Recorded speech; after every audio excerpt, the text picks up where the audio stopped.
মৰমৰ ছাত্ৰ ছাত্ৰীসকল, আজি আলোচনা কৰিম অসম জাতীয় বিদ্যালয়ৰ অনুশীলনী 3D-ৰ 2 নম্বৰ প্ৰশ্নৰ পৰা। 2 নম্বৰ প্ৰশ্ন কৈছে পূৰ্ণ উৎপাদকত প্ৰকাশ কৰা। এই নম্বৰত দিছে 18। এইটো আগৰ নিচিনা মৌলিক উৎপাদকৰ নিচিনা চেম, এইটো পূৰ্ণ উৎপাদকত প্ৰকাশ কৰিব দিছে। প্ৰথমটো দিছে 18, গতিকে 18টো মৌলিক উৎপাদকত কিবা 18টো 2 দি যাব, 2 9 গুণ 18, 3 দি 9 তিনিবাৰ, মানে কিমান পাইছোঁ 2 এটা আৰু 3 দুটা।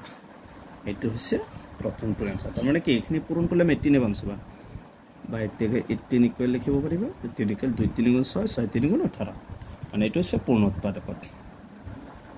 বি নম্বৰটোত আছে 21। 21টো চাবা, এইটো কি 3 যাব, 3 7 গুণ 21, এইটো আৰু নাযায়, গতিকে কি হ'ব 3 × 7, মানে 3 লগত 7 পূৰণ কৰিলে 21। এইবিলাক হৈছে পূৰ্ণ উৎপাদক। চি নম্বৰত আছে 36।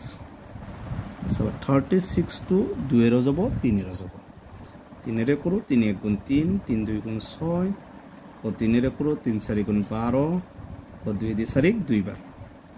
3 কেইটা আছে, দুটা, মানে এনেকৈ লিখিব পাৰিব 3 স্কুৱেৰ। 2 কেইটা আছে, দুটা, মানে 2 স্কুৱেৰ, মানে 3 দুটা বুজাব, 2ও দুটা বুজাব। এটা হচ্ছে সি নম্বরটার অ্যান্সার। ডি নম্বর প্রশ্নটো দিছে 40। 40টো চাবা, এইটো 5 যাব, 2 যাব, 5 8 গুণ 40, আকৌ 2 দি 8 যাব 4 বাৰ, 2 দি 4 দুইবাৰ। ইয়াত 5 আছে এটা আৰু 2 আছে কেইটা, 3টা, 2ৰ ওপৰত 3 দিবা। ই নম্বৰটোত আছে 504। এইটো 4 আছে, মানে 2 যাব, 2 2 গুণ 4, 1 বাকি 10, 2 5 গুণ 10, 2 2 গুণ 4, 2 যাব, 2 দি 2 একবার, 4 5 যাব 2 বার, 2 2 গুণ 4, 1 বাকি 12, 2 6 গুণ 12, 2 যাব 2 6 গুণ 12, 2 3 গুণ 6, এবার যাব 7 যাব, 7 9 গুণ 61, আকৌ 9 যাব 3, 3 3 গুণ 9। ইয়াত 504 2 কেইটা আছে, 3টা, 7 এটা আৰু 3 আছে দুটা। এইটো হৈছে ই নম্বৰটোৰ এনসাৰ। এফ নম্বৰটো দিছে 900। 900টোক তুমি 3 যাব, 5 যাব, 2 যাব, 3 কৰোঁ 3 3 গুণ 9, 0 দুটা, 3 3 3 1 গুণ 3, 0 দুটা, 5 যাব, 2 কৰোঁ 2 কৰোঁ 2 5 গুণ 10, 0, 5 কৰোঁ 5 10 গুণ 50, আকৌ 5 যাব, 5 দি 10 দুইবাৰ। আচ্ছা 3 কেইটা আছে, 3 দুটা আছে, 2 দুটা আছে আৰু 5 দুটা আছে। এইটো হৈছে এক নম্বৰটোৰ এনসাৰ। জি নম্বৰ প্ৰশ্ন দিছে 1035।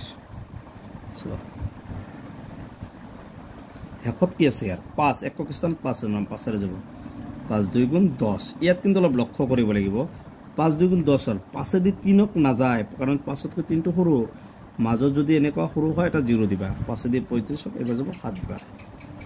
এইবাৰে 7টো অযুগ্ম সংখ্যা, মানে এইটো অযুগ্ম সংখ্যা যাব, 3 কৰিবা, 3 6 গুণ 18, 2 বাকি 27, 3 9 গুণ 27। এবাৰ চাব কি আৰু 3 যাব, 3 2 গুণ 6, 3 3 গুণ 9। এই 23টো মৌলিক সংখ্যা, 23টো মৌলিক সংখ্যা আৰু নাযায়, গতিকে লিখিবা 5 পূৰণ 3 কেইটা, দুটা আৰু 23 এটা। এইটো হৈছে জি নম্বৰটোৰ এনসাৰ। এইচ নম্বৰ প্ৰশ্নটো দিছে 1690। এইটো শেষত কি আছে, 0 আছে, মানে 2 যাব, 5 যাব, 2 দি কৰোঁ 2 8 গুণ 16, 2 দি 9 4 বাৰ, 2 4 গুণ 8, 1 বাকি 2 5 গুণ 10।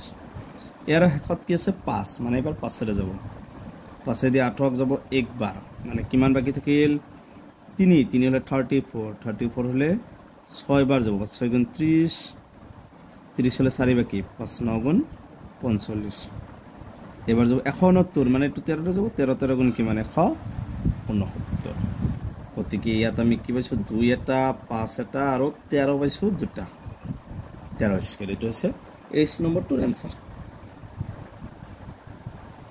আই নম্বৰটো 1386। 1386 এইটো কি আছে এইটো যুগ্ম সংখ্যা শেষত 6 আছে মানে যুগ্ম সংখ্যা 2 দি 13 যাব 6 বাৰ এক বাকি হলো 18 2 9 18 2 দি 6 3 বাৰ এই তিনিটো অযুগ্ম সংখ্যা মানে অযুগ্ম সংখ্যাৰ কৰিব লাগিব 3 ৰে যাব 3 দি 6 2 বাৰ 3 দি 9 3 বাৰ 3 দি 3 1 বাৰ এবাৰ সবে একটো অযুগ্ম সংখ্যা গতিকে এইটো 3 ৰে চাও 3 দি 3 7 গুণ 21 23 আছে 2 বাকি 21 3 7 গুণ 21 এবাৰ কি এৰ যাব হাতেৰে যাব হাতে দি 7ক একবাৰ মানে 2 কেটা এটা 3 দুটা 7 এটা আৰু 11 এটা এইটো হৈছে আই নম্বৰটোৰ आंसर যে নম্বৰত আছে 1425 সবা এবাৰ আছে 1425 এখন 5 আছে মানে এটো 5 ৰে যাব 5 দি 14 যাব 2 বাৰ 5 2 গুণ 10 4 বাকি 42 5 8 গুণ 40 আকৌ 2 বাকি 5 5 গুণ 25 5 দি 28 যাব কেইবাৰ 5 বাৰ 3 বাকি 35 5 7 গুণ 35